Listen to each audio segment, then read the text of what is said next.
Israel के लिए Lebanon का हिजबुल्लाह एक ऐसा दर्द बन गया है जिसका इलाज आईडीएफ के पास अभी तक मौजूद नहीं है। उल्टा अब हिजबुल्लाह के हमलों से उत्तरी इजराइल में दहशत का माहौल है। उत्तरी इलाके में लगातार हवाई हमलों के सायरन बज रहे हैं, जिसकी वजह से लाखों इजरायलियों को बम शेल्टर में जाना पड़ रहा है।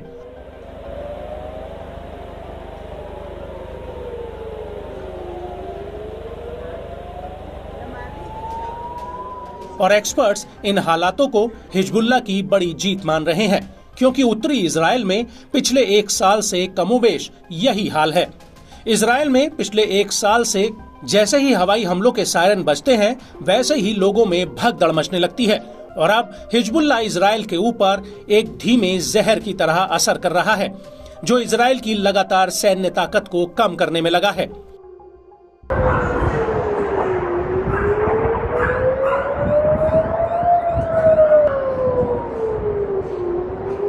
और इसी कड़ी में अब हिजबुल्लाह ने तेल अवीव में घुसकर एक बहुत बड़े हमले को अंजाम दिया है।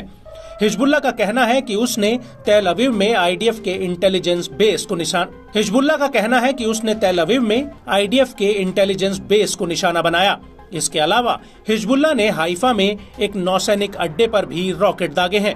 और हिजबुल्लाह के इन हमलों को देखते हुए तेल अवीव में आपातकाल घोषित कर दिया गया है।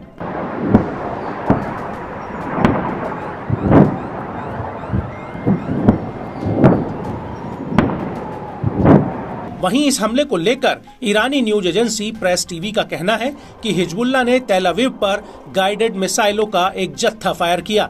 और इस हमले के तुरंत बाद हिजबुल्लाह के लड़ाकों ने हाइफा के स्टेला मारिस नौसैनिक अड्डे पर भी कई मिसाइलें दागी हैं। इन हमलों के इतर हिजबुल्लाह का ये भी कहना है कि हाइफा से करीब 35 किलोमीटर दूर जिक्रन और सिसीरा रिजॉर्ट में भी उसने कई धमाके किए हैं। हिजबुल्लाह के मुताबिक उसने मागन माइकल किबुट्स और दक्षिणी हाइफा में आईडीएफ की पोजीशंस पर हमला किया।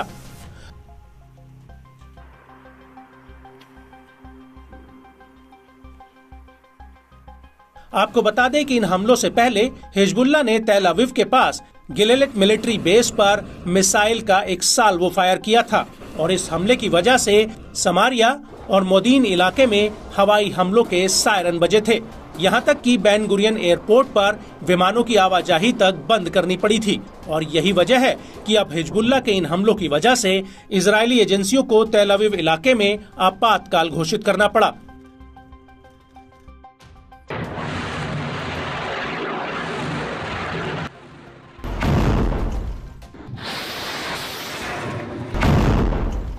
इस सब के बीच बड़ी बात यह है कि हिजबुल्लाह के इन हमलों से पहले इजरायली सेना ने लेबनान की राजधानी बेरूत में रफीक हरीरी हॉस्पिटल के पास हवाई हमला किया था, जिसमें 32 लोग घायल हुए थे और कम से कम 4 लोगों की मौत हुई थी। हालांकि यह हमला इतना भीषण था कि रेस्क्यू टीम अभी भी मलबे के नीचे दबे हुए लोगों को निकालने में लगी है। मीडिया रिपोर्ट्स के मुताबिक आईडीएफ ने 21 अक्टूबर 2024 की रात को यहां कम से कम 15 हवाई हमले किए हैं।